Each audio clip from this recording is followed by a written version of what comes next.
रायपुर उत्तर की सीट हमेशा की तरह इस बार भी हाई प्रोफाइल दिख रही है। सोमवार को कांग्रेस और बीजेपी के दो नेताओं ने बागी होकर नामांकन दाखिल कर दिया।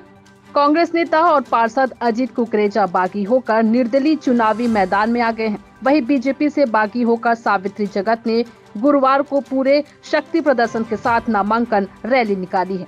चाहती हूँ कि चारों विधानसभा में एक महिला का होना बहुत जरूरी है।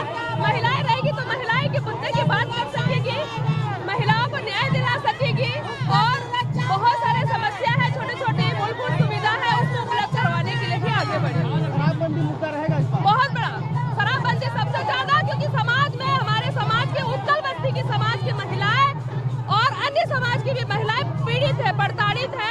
कि शराबबंदी जो नहीं हुआ उसके कारण जो उनकी तकलीफ है, जितना आक्रोश है, उसको ले